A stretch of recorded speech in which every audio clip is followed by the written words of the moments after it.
Hi everyone, welcome to this YouTube channel at Best Science Brain YouTube. So you have not subscribed to the channel, please move up to the channel's name. Under the channel's name, Best Science Brain, you're going to see a subscription button. Tap on the subscription button only once and get subscribed to the channel for more tutorial videos. Today we're going to look at a topic meant for first year students in higher institution. We're going to look at understanding of chemical reactions and chemical equations. Understanding chemical reactions and chemical equations. So what's the chemical reaction? Often or most times we come across some processes or some changes that are not reversible. For instance, the burning of wood. When wood burns, it turns to ashes and we cannot get back the wood again.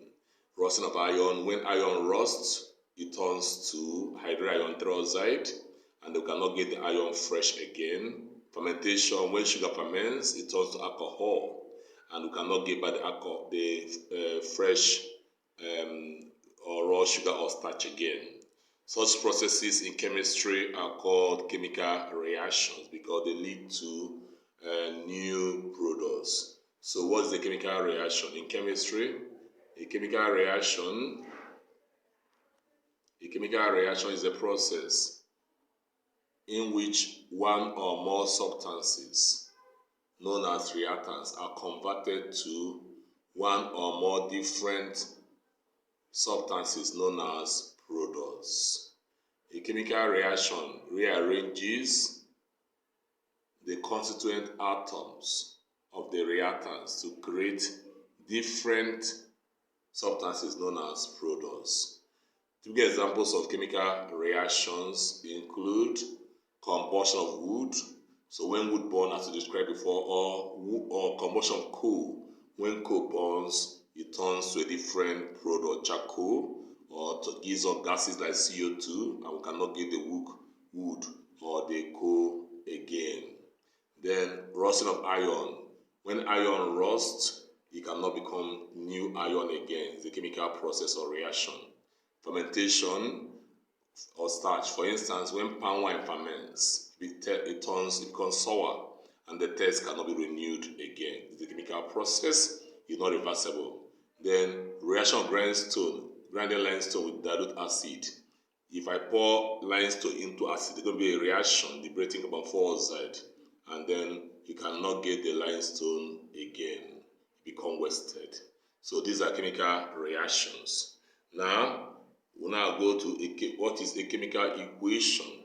In chemistry, we tend to present chemical reaction in a form of equation that looks more like a mathematical equation. In chemical equations, the symbols of the elements that are involved are used, or the formula of the compound that are involved in the reaction are represented. So chemical equations are symbolic representations of chemical reactions in which the reactants and products are expressed in terms of their respective chemical formulae. The substances whose chemical formulae in the case of compounds, or whose chemical symbols in the case of elements are written on the left hand side of the equation are known as reactants, while the substances whose chemical symbols or formulae are written on the right hand side of the equation are known as products. So let's look at the hypothetical example below. We are seeing A plus B giving us C plus D. The A and B written on the left hand side of the equation are called reactants. C and D written on the right hand side are called products. So if A and B are symbols, that means A and B should be elements. If C and D are symbols, that means C and D, the product, are also elements. Whereas if A and B are formula, that means A and B are molecules or compounds. And if C and D represent formula, that means they are molecules or compounds. Because in chemistry, elements have symbols while compounds have formula. So this is a chemical reaction illustration of how a chemical equation looks like. When is the chemical equation said to be balanced? A balanced equation is an equation that has equal number of atoms of each element involved in the reaction on the reactant and product sides. All balanced chemical equations obey the law of conservation of mass, which states that mass or matter is neither created nor destroyed during a chemical reaction, but can change from one form to the other. An illustration of a balanced equation is given below. We had that reaction giving us H2SO4 plus sodium hydroxide giving us NaOH and then water.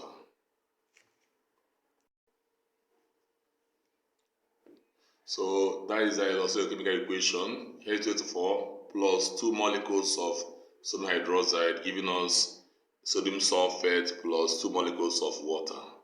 So that is, let's see what is meant by balanced equation. How is that equation balanced? We visit table 1. In table 1, we have hydrogen. The number of atoms, we count them. Hydrogen.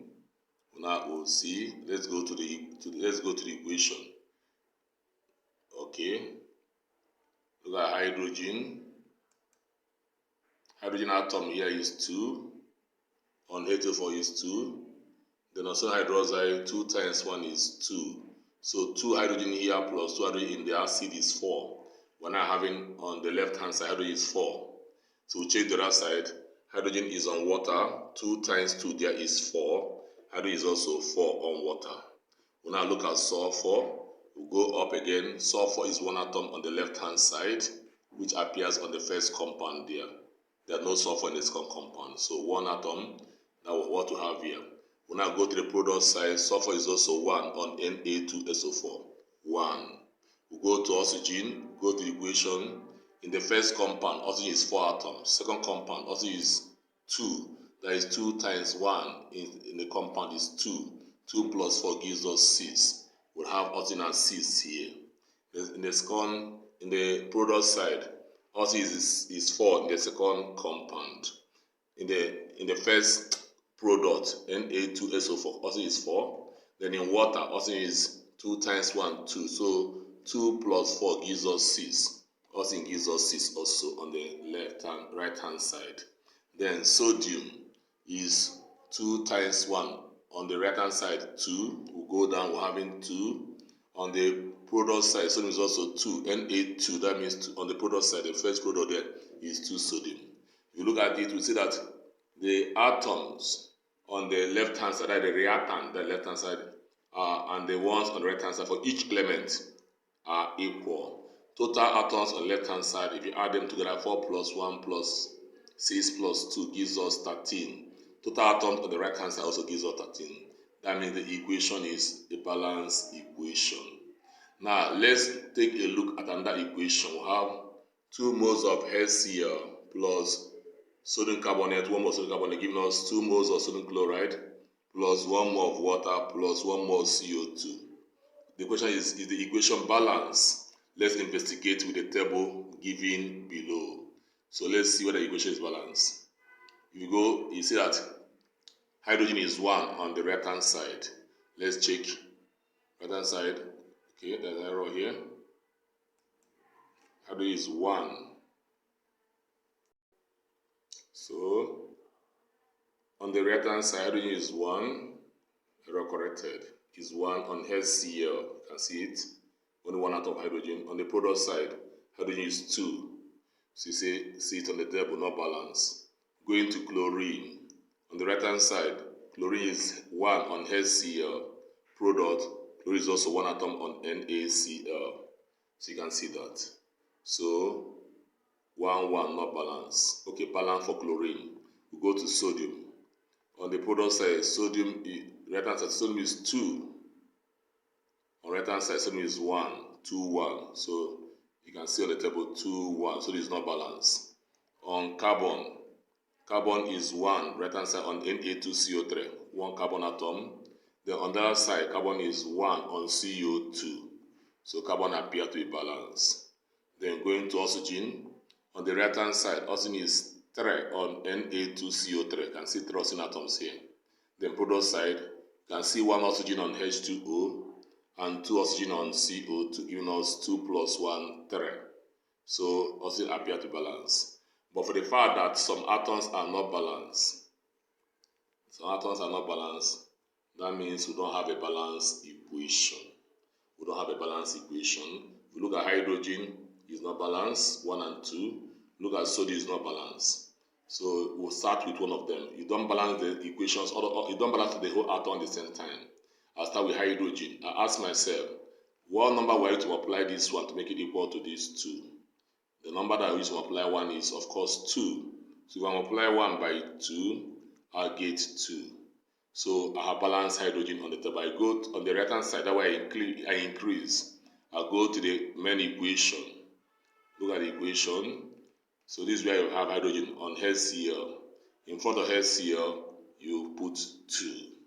And when you put 2 on HCl, you increase chlorine to 2, because that 2 multiply both hydrogen atom as well as chlorine atom. So we're going to make a change on the table. Chlorine has turned to 2 on the right hand side.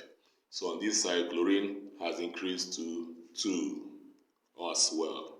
So having done that, so when you effect any change on the equation, make sure you change the table as well before you start balancing any other atom. We'll now go to this one now. We have issue with sodium. This side is less, the product, with sodium and chlorine. To balance chlorine, perhaps I'll multiply this side by 2. That is product side by 2 chlorine. So I go to chlorine here. Look at where I have chlorine under NA's, in front of, behind NA's, behind Na. So I put 2 in front of Na to balance chlorine.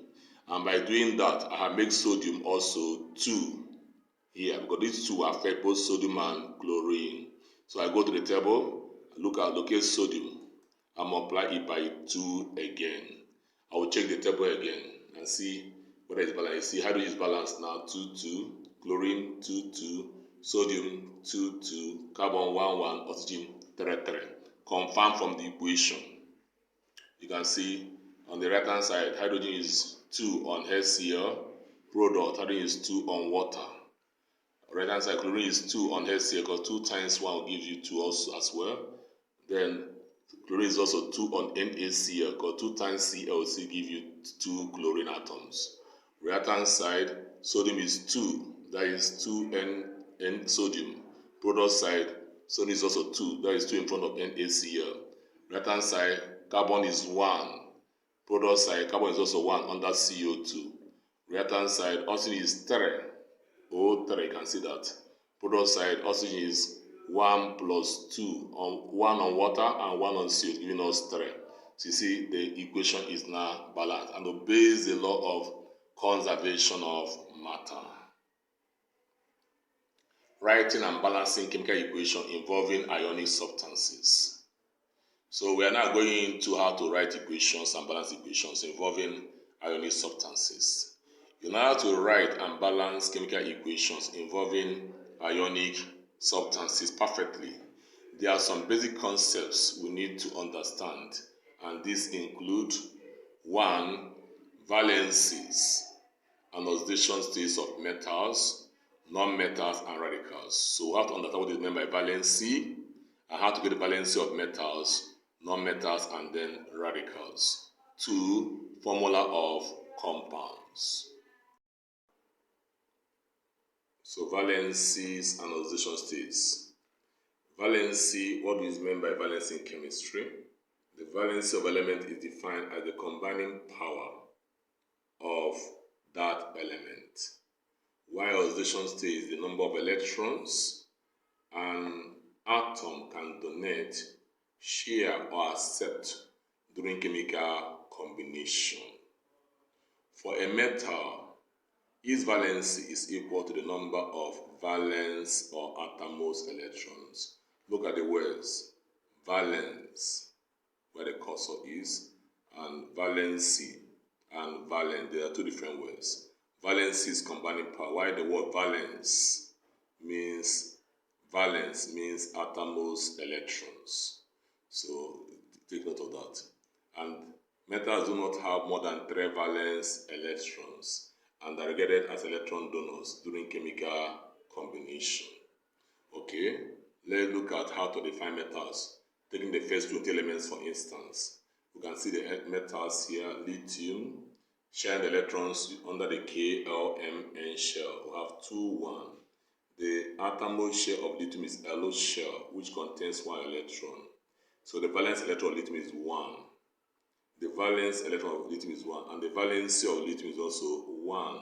For metals, their valence electrons is equal to their valency. I repeat, for metals, their valence electrons or the atomose electrons is sent as their valency because they donate electrons out. So lithium has 1 electron in the atomose shell. The valency is also 1. The oxidation state of lithium is +1. Oxidation state is being determined by a set of arbitrary rules. Now going to beryllium, number 4. Sharing electrons, I have 2, 2. 2 in the K shell and 2 in the L shell. The valence electron in the atomose shell is 2. Valence is also 2. Oxidation state of beryllium is +2. Going to sodium, 11. If you share electrons, 2, 8, 1. 1 is the atomose electron, which is the atomose shell of sodium is M shell. We have 1 there. The valence electron of sodium is 1. That's the atomose electron. Valence is also 1. Oxidation state of sodium is +1.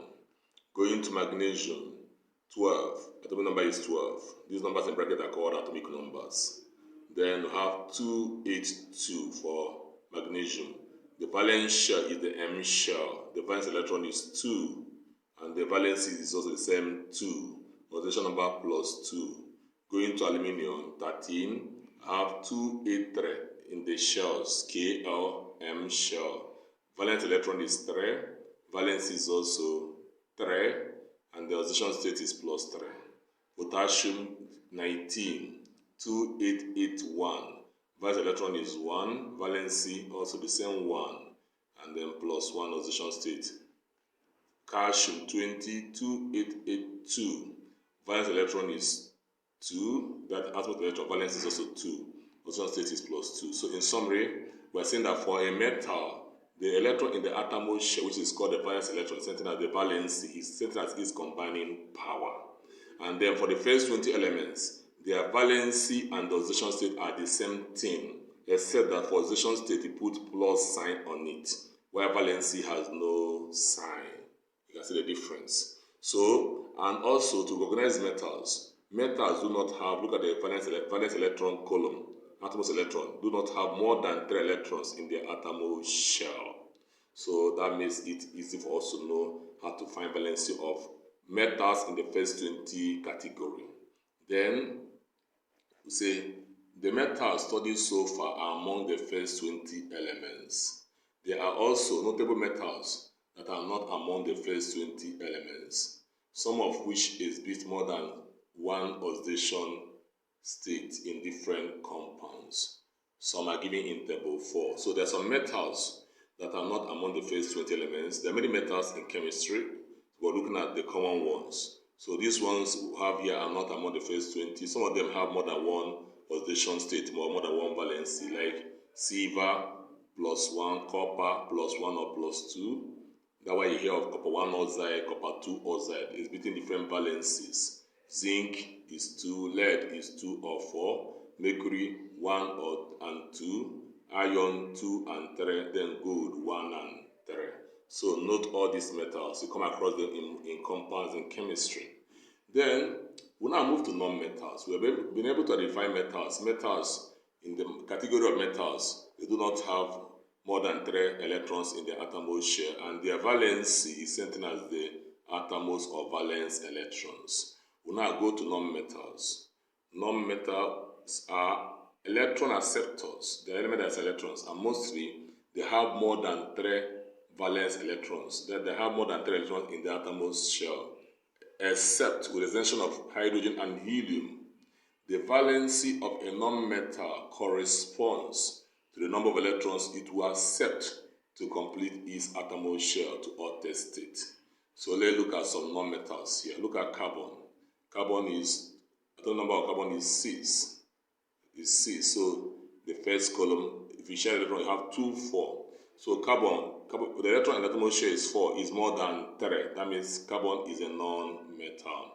The valence electron of carbon is 4, that the electron in the outermost shell. The valency is 4. How did I get this 4? Is it the same thing as what I have here? No. This 4 is obtained by subtracting the valence electron from 8.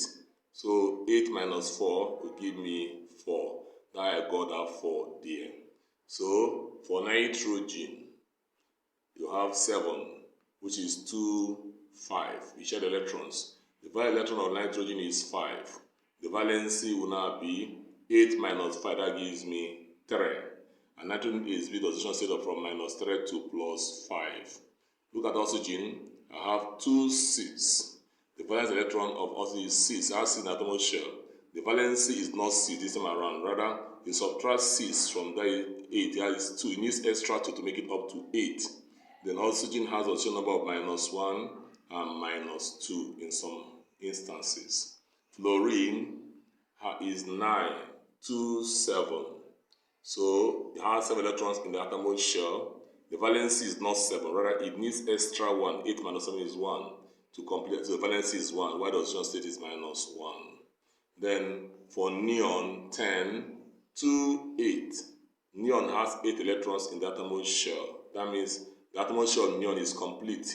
8 minus 8 is 0. It needs nothing. Valency is 0. Oxidation state is 0. So for phosphorus, 15, we have 2, 8, 5. Phosphorus needs, the valence electron is 5 atoms electron. Then valency, it needs extra 3 to make it up to 8. Subtract 5 from 8. You have 3, that the valency is 3. What does one say is from minus 3 to 5. Then going to sulfur, 16. The electronic configuration is 2s6. Then it has 6 valence electron. Valency is not 6, valency is 2. That is subtract 8. 6 from 8, it gives you 2. While the oxidation state ranges from minus 2 to 6. Go to chlorine, 17, 2, 8, 7. Chlorine has 7 electrons in the outermost shell. That is 7 valence electron. And subtract, it needs 1, subtract from 8. It needs 1 to complete outermost shell. The valence is from minus 1 to plus 7. Argon is 18, 2, 8, 8. 8 in the outermost shell complete. It needs nothing. The valence is 0 and oxidation state is 0. Helium is 2 in the K shell. So helium has only K shell, and that K shell is 2 complete, duplex state. So K shell cannot accept any other thing. So valence electron is 2, valence is 0, and oxidation state is also 0. So hydrogen is 1, then valency is also 1. Oxidation state is minus 1 or plus 1. So in essence, summarizing this, we say that metals are known to have not more than 3 electrons in the outermost shell. The outermost shell is called the valence shell, while the electron in the outermost shell is called the valence electron. And for metal, the valence electrons and valency are the same thing. But for non-metals are known to have more than 3 electrons, more than 3 electrons in the more than 3 valence electrons. You can see number 4, 5, 6, 7, 8, more than 3 in the outermost shell or large shell. And then for a non-metal, the valency is the number you add to this outermost electron to make it up to 8. So you subtract these numbers from 8. 4, 5, subtract 4 from 8, you get 4. Subtract 5 from 8, you get 3. Subtract 6 from 8, you get 2. Subtract 7 from 8, you get 0. 8 from 8, you get 0. 7 from 8, you get 1. 8 from 8, you get 0. 5 from 8, you get 3. Subtract 6 from 8, you get 2. So this is the way to get their valency. And the oxidation states are obtained by some arbitrary rules, which we're going to look at with time. We're going to polyatomic ions. Radicals or polyatomic ions. So what are radicals? They are a group of charged inseparable atoms that work together as a unit. The valency or oxidation state of a radical is equal to the magnitude of each charge. Table 7 below gives the common radicals and their charges calculated. So go to the table.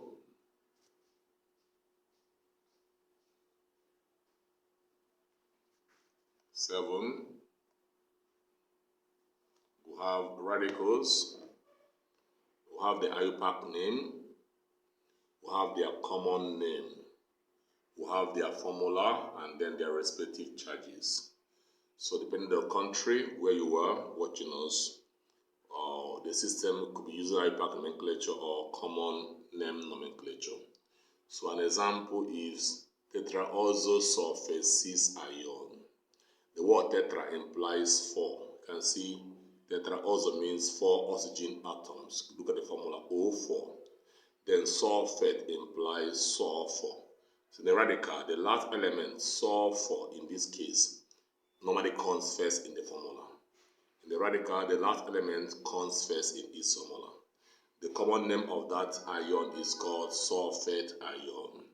The charge is -2. How do we obtain the charge? Is it by memorizing it? No.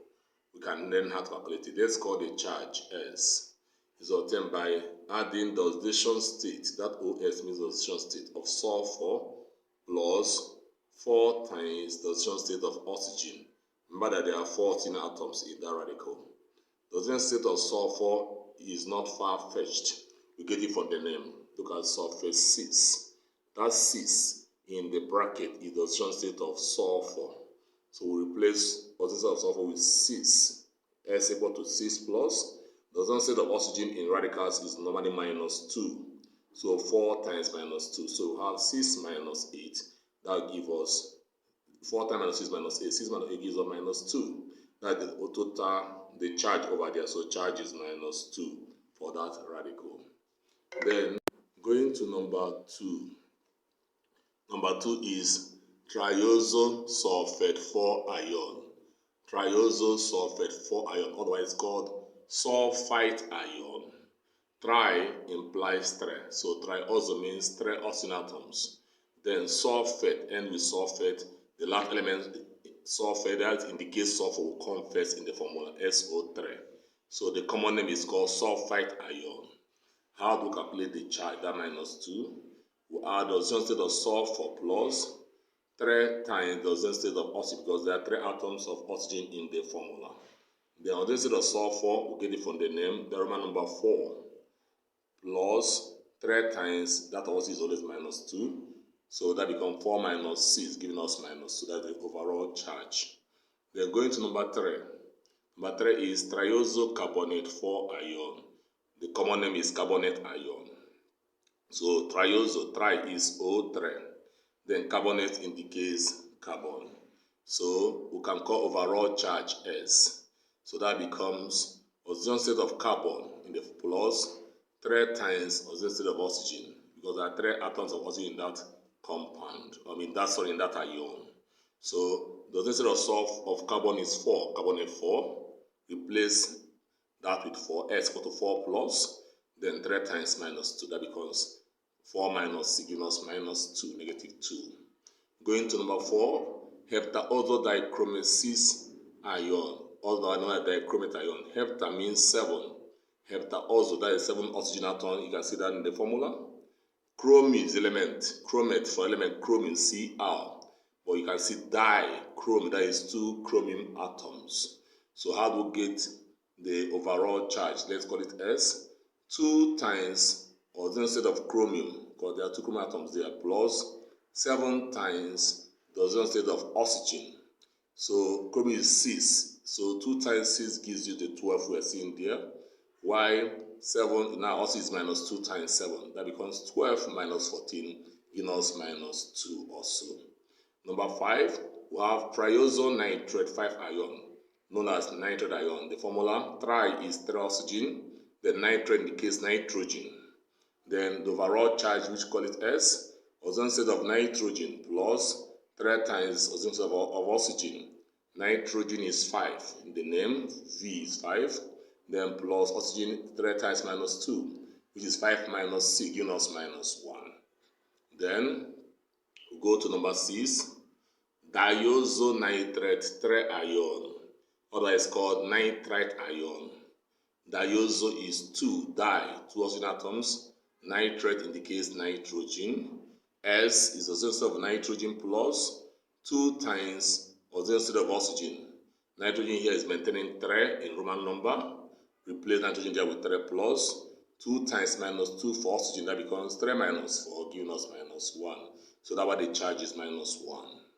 Then we have thiosophosphate 3 ion, otherwise called phosphite ion. Phosphite. So thioso is O3, then phosphate indicates phosphorus, PO3. How do we get the minus 3 up? S equal to instead of phosphorus plus 3 times instead of oxygen. Phosphorus there is maintaining 3. Now I have 3 plus 3 into minus 2. That is 3 minus 6, giving us minus 3. Then number 8, we have tetraosophosphate 5 ion, called phosphate ion. Tetra is O4. Phosphate is phosphorus, PO4. As I said in the radical, the last element mentioned will come first in the formula. So S becomes, instead of phosphorus, plus 4 times, instead of oxygen. Phosphorus is maintaining 5 here. We have 5 plus 4 times minus 2, because of the 4 atoms of oxygen. So now I have 5 minus 8 minus 3. The charge is minus 3. Now I have number 9, tetraoso manganate 7 ion. Tetra is O4. The manganese is the element called manganese, Mn. So S, the charge, instead of manganese, plus 4 times instead of oxygen. It will be manganese there is VII 7. 7 plus 4 into minus 2. That becomes 7 minus 8, giving us minus 1. Number 10, hydroxide ion that contains only oxygen and hydrogen. The overall charge instead of oxygen plus instead of hydrogen, plus is minus 2, hydrogen is 1. So minus 2 plus 1 gives us minus 1. The overall charge is negative.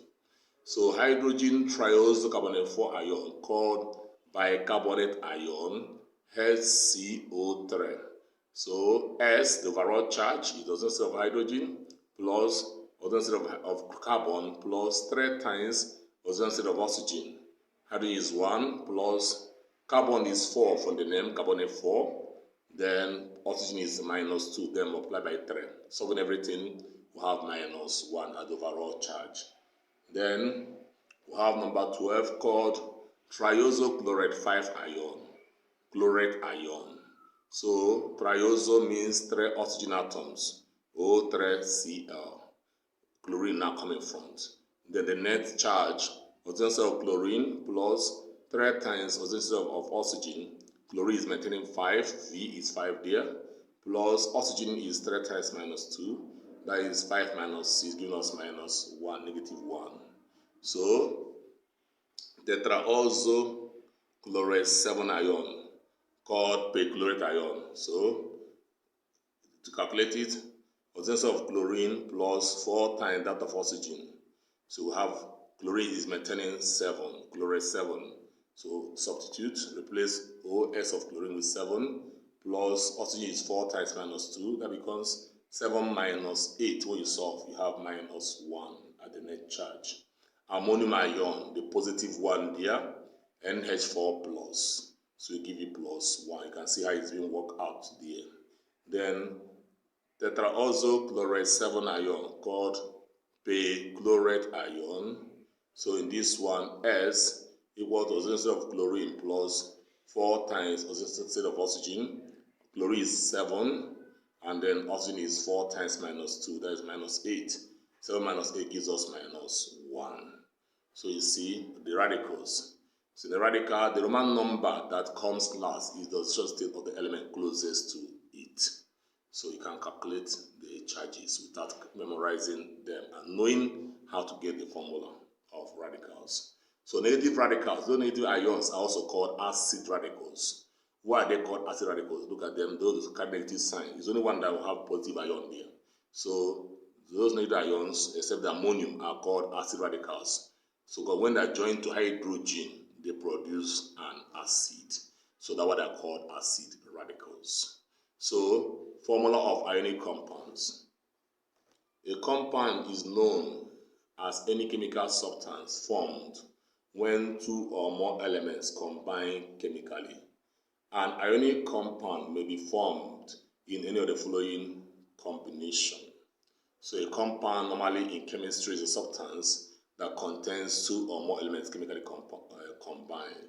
So when we say a compound is ionic, that means that compound can likely dissociate or dissolve in water.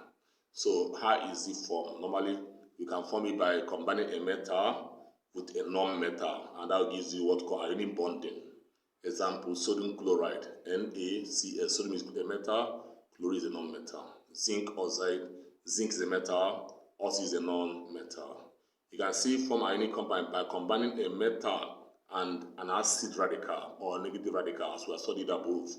So like sodium sulfate, sodium a metal, then SO4 an acid radical. Copper nitrate, copper a metal, then NO3 an acid radical.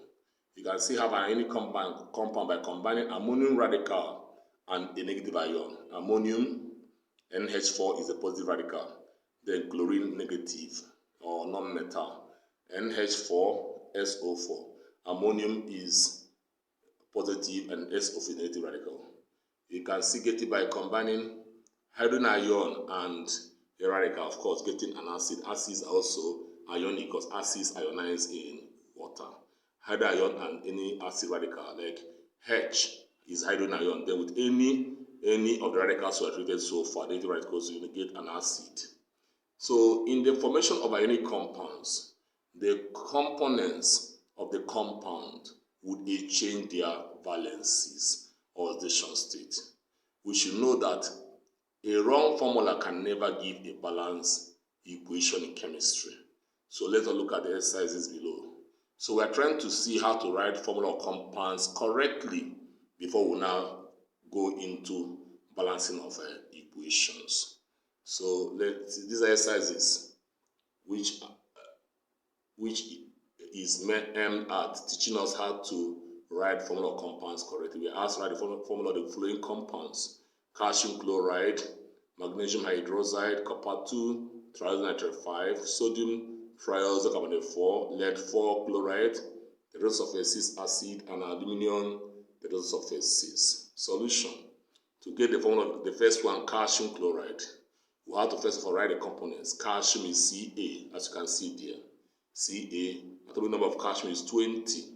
Electronic configuration is 2882. Calcium is a metal. Why? The atom's electron 2 is not more than 3.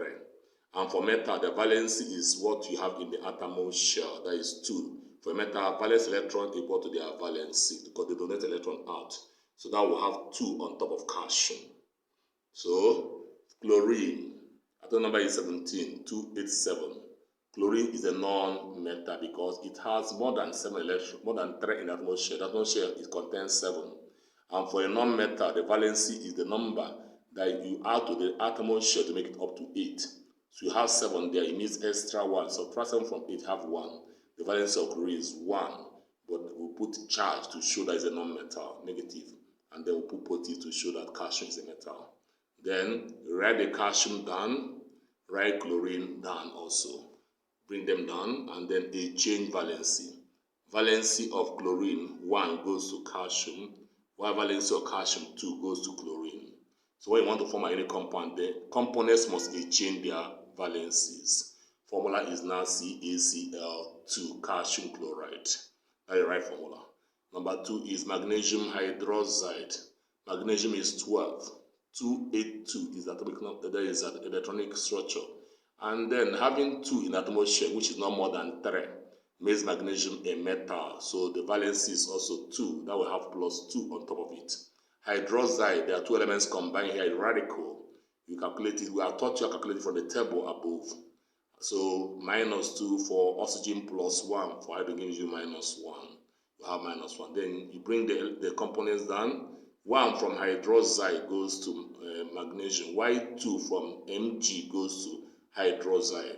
When you want to donate a valence to radical, a group of atoms, you must put a bracket before the number comes in. You can see that 2 outside the bracket. However, there's no bracket, to be as if you're giving the 2 only to hydrogen. The atoms are together, they're inseparable, and they share things in common. So the 2 must come after a bracket. If it's ordinary element, like in chlorine is an ordinary element, not a group, you give the 2 that bracket. But for a group of atoms, a bracket must come in for a radical before you put the number there. So that is it. And then when you are exchanging valency, please don't exchange the signs. You take the numbers. I did not exchange plus 2, I exchanged only 2. I did not exchange minus 1, I only exchanged only 1. The coefficient of those signs is what you exchange. Then number 3, copper 2 triazocarbonate 4.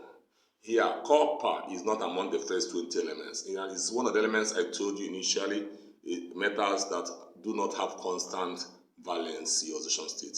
So that's why here the oxidation state is given to us as 2. It's not among the first 20, because the first 20 elements maintain constant oxidation state. So because they gave us 2 here, we don't need to worry about that. You just put 2 on copper. That's the oxidation state of copper. Then triazonitrate 5. Triazo is NO3. So it is radical. You calculate valency as we have taught. Call it S. Nitrogen is 5. From nitrate 5. Then also is minus 2 times 3. We now have minus 1.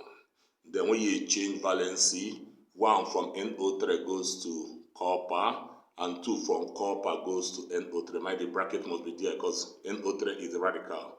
Formula now becomes CuNO3 bracket 2. Number 4, you have sodium triazocarbonate 4. Sodium is you see, if you look at sodium, there's no Roman number following sodium, unlike copper. So you have to find the valency of sodium. It's among the first 20. That number is 11, 281. So you donate 1, it donates 1 out, being a metal, the valency is 1. Then triazocarbonate 4, CO3. You calculate the valency or the charge. Call it S. Carbon is 4 from the name. Carbonate 4, oxygen is minus 2, which is constant there, and then multiply by 3. You have 4 minus 6, that is minus 2. When you change valency, 2 from carbonate goes to sodium, and 1 from sodium goes to carbonate. Bracket must be there. Formula is Na2CO3. Because that 1 makes no difference with the 1. Then lead 4 chloride. The symbol of lead is Pb. The symbol of lead is Pb. So, and here lead is also an element that doesn't maintain constant valency. That's why you have an oxidation state given to you 4. So that 4 is an oxidation state of lead in the compound. And chlorine is a non-metal 287. So it needs to accept 1 to make it up to 8. Then you exchange valency, and then you have the formula PbCl4. Then tetrazosulfate 6 acid. Tetrazosulfate is O4. Then SO4, then is a radical. So valency is calculated using adding the state of the 2 elements. Sulfur, call it S, sulfur is 6, sulfate 6. What is minus 2 multiplied by 4? So 6 minus 8 gives us minus 2. We have the overall charge there. Why hydrogen? Being an acid, hydrogen, every acid contains hydrogen. That is, conventional acid contains hydrogen. So even if hydrogen don't mention in the name, we have to put hydrogen there. Is a must. So put plus. There are the source of hydrogen. Then we now exchange valency. 2 from SO4 goes to hydrogen, while 1 from hydrogen goes to SO4. So 1 doesn't make any difference. You throw away the 1. You have H2SO4. Then this one, aluminium tetrasulfate 6. Aluminium is 13. Is among the first 2 elements. You get the oxidation state 283 is a metal, not more than 3. So it gives out 3 electrons. So the charge is 3 as you're seeing it there. Then those of the 6 have been explained before as minus 2. When you change, SO4 gives 2 to aluminium. Aluminium gives 3 to SO4. Remember the bracket that should be there. So formula is now Al2S bracket SO4 bracket 3. That's the formula of the compound. We now go to steps taken to write and balance equations involving 2 ionic reactants.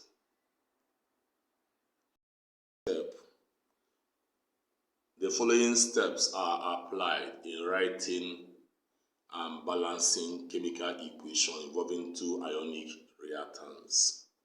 The first, determine the correct formula of the reactants using the valency principle discussed above.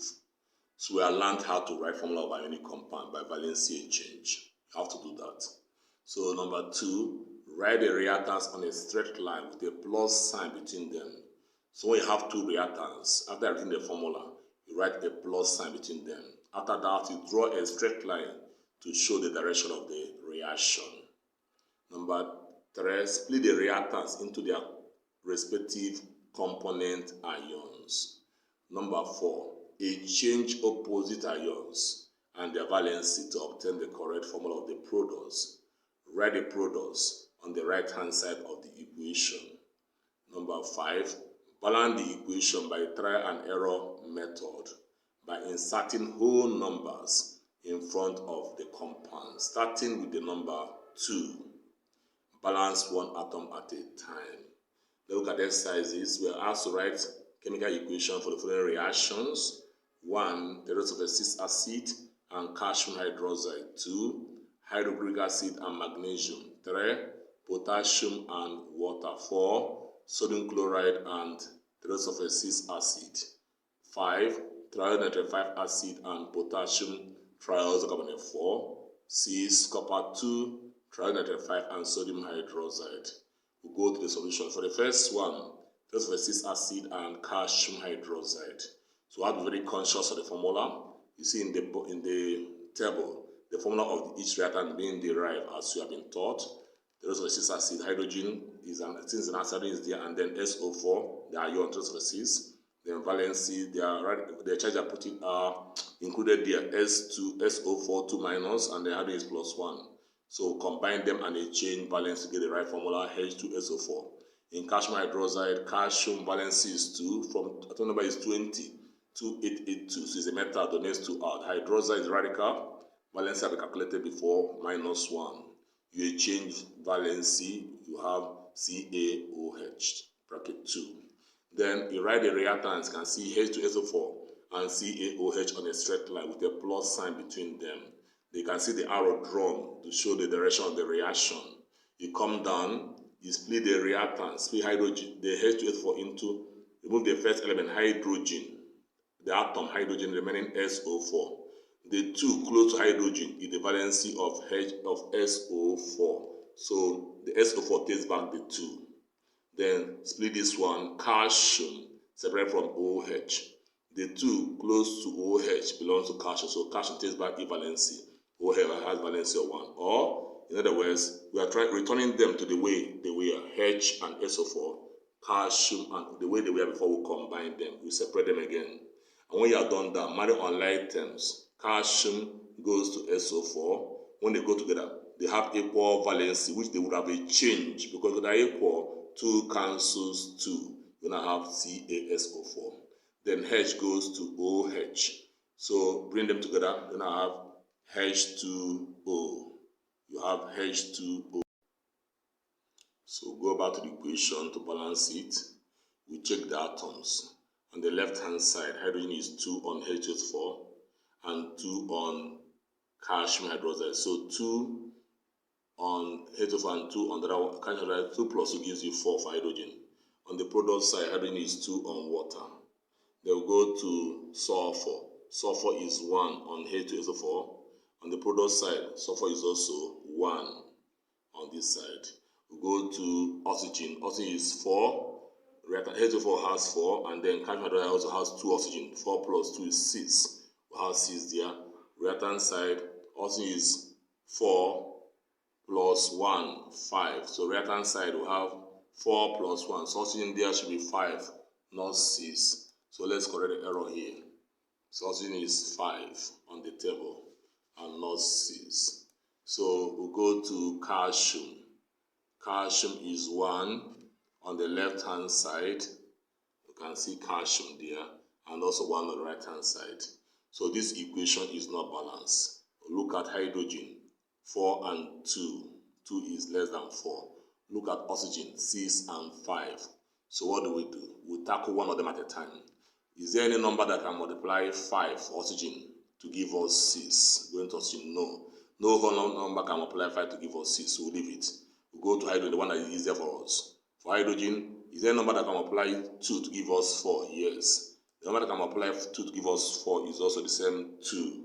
So multiply the lower number 2 by, you can see the typing, you can see that. So that makes hydrogen also 4. We go to the product side and look for hydrogen is in water. So here we'll put also another 2. You can see that.